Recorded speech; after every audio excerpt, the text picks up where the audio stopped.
Hello, vintage outboard motor fans. This is T-Mike out here on Toledo Bend Lake, making another video today.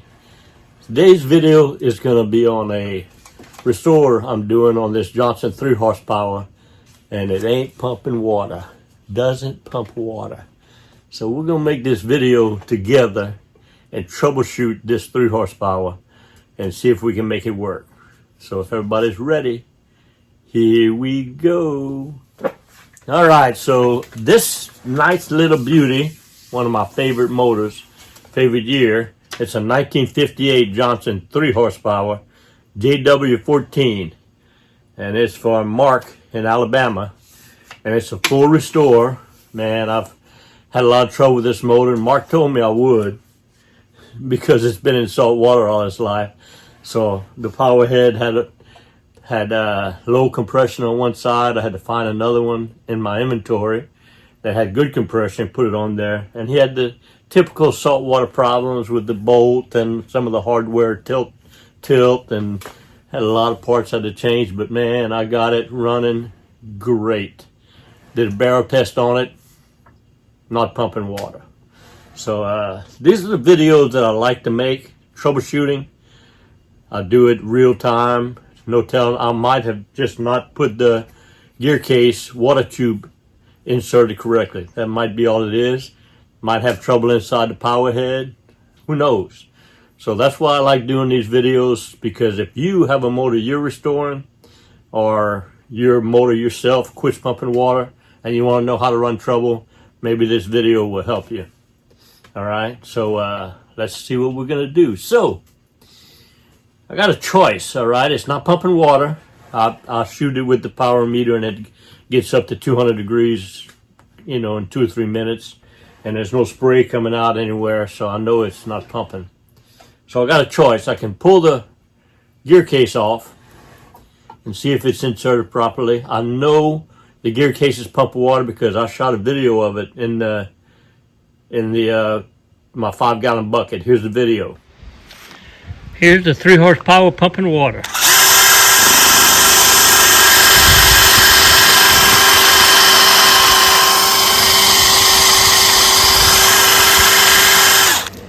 A good spray of water.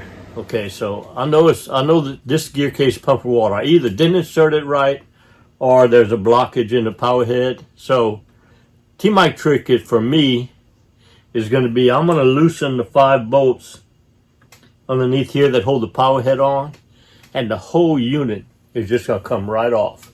I got gas in the gas tank. It doesn't matter. The gas tank is connected to the carburetor. When I take these bolts off underneath, it ought to come right off. I can set it on the side. Then I'm going to take what's left here with the drive shaft sticking up, set it in a bucket, and spin it on top of the drive shaft. See the water shooting out. That'll tell me whether it's down in the gear case or in the power head. If the water does shoot out, then I had it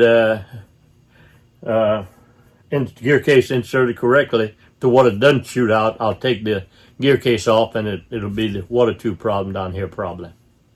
So anyway, let's do that. Let's take the power head off, and then we'll troubleshoot it. Here we go.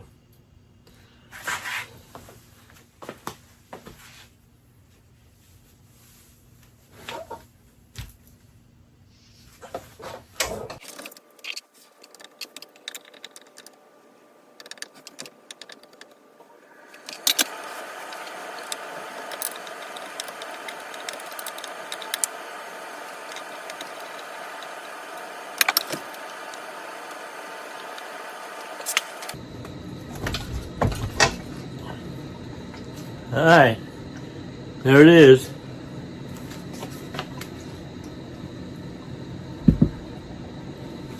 Set that power head aside. Now I see the water tube is correctly set in here. So I'm gonna take it outside and drop it in a barrel and spin it with a drill right here. See if the water shoots out this hole right here. Let's do that. You know what I'm noticing? They got a screw right here. So the water tube is right here, and this hole right here is how it goes up into the bow head. Apparently, this is a washout. I could have undone this screw right here and see if the water's getting right there without removing the power head. You learn something every day. When there's 3 horsepowers, this washout plug is a good way to take off and see if the water's shooting out right there. And you learn something every time. I didn't know that. Okay, I got her in the barrel with water, and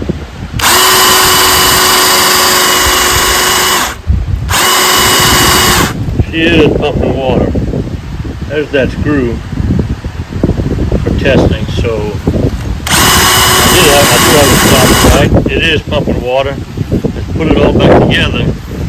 I'm going to put the power back on, and then I'm going to open the screw hole up and see if it's pumping when I start to run it. I'll do that now.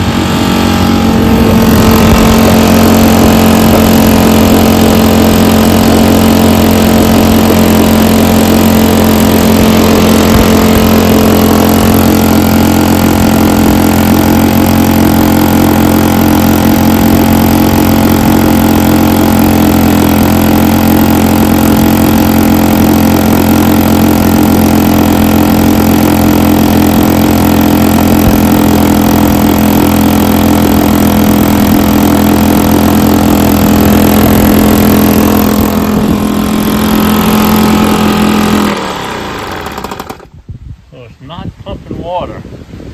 I'll try to get this screw off right here and see if water comes out right there. I should see a spray coming out somewhere here, and it's not.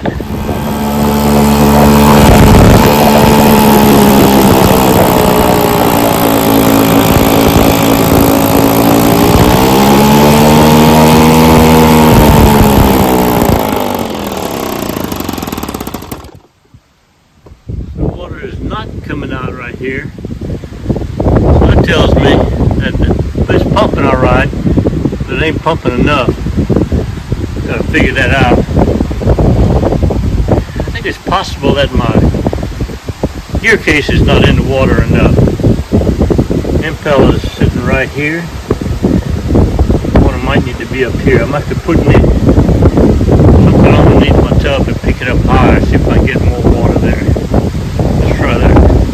Empty the water out and raise the tub up. So I'm emptying the water out. I'm going to put this stand underneath it. I think it's very important that we understand how high the water's got to be in here. That may be my problem. Let's see what happens.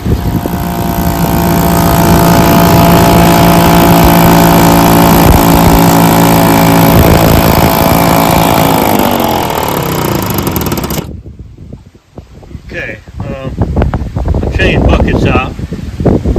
Got my wooden supporter down there. It's got water way up to the top right here. And it's still not peeing.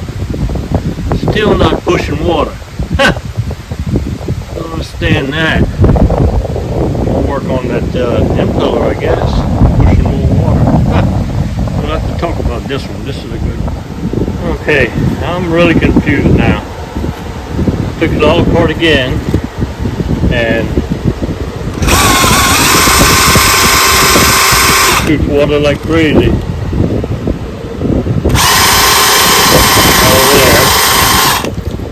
And when I hold my finger on it here and block it, I don't know if I'll be able to show you, because I only got 2 hands, but when I hold my finger here and put it on, it shoots like crazy up here. Watch. Put the plug back in.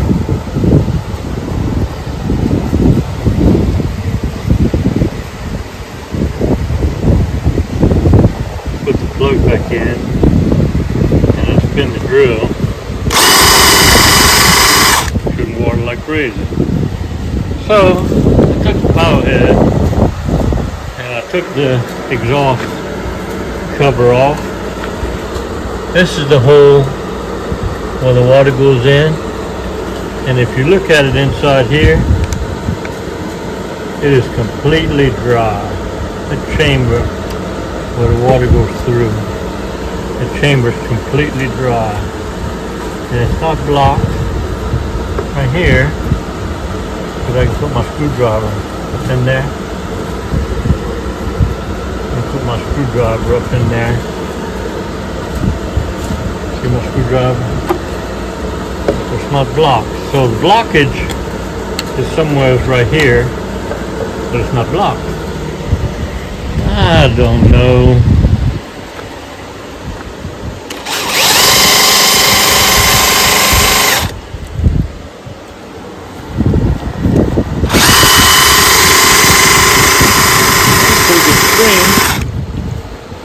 Pretty good stream, it should work. Only next move I think maybe is to take my 3 horsepower gear case over there on that 58 or 57 and slip it on here and see if the gear case just ain't pumping enough force. So it's got water here. Well, it's almost hilarious how much trouble I'm having with Mark's motor.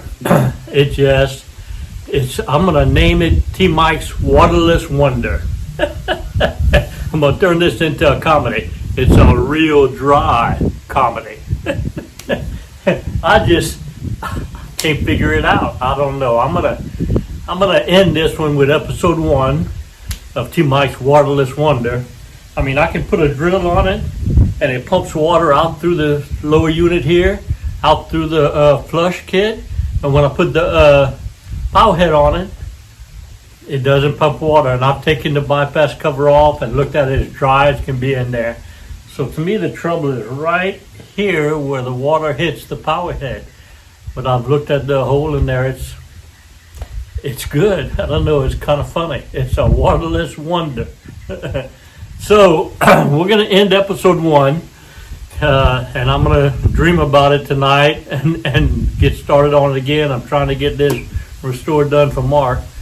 So what I've done, I went and I pulled out my boneyard, a 57 3 horsepower. This one's a 58, same motor.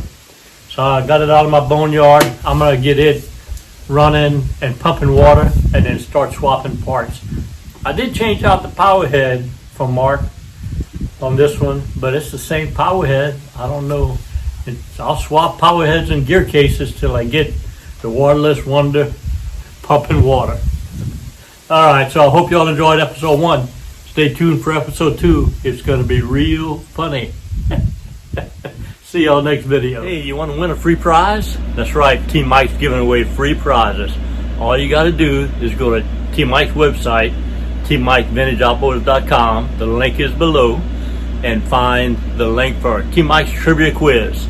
There'll be a trivia quiz question on there, all about vintage outboard motors. Just answer the question and click submit, and at the end of the month put your name in the hat, make a drawing. Whoever's got the first correct answer wins a prize for that month. All right, on the form also, when you get there at the bottom, it's got a section for a message.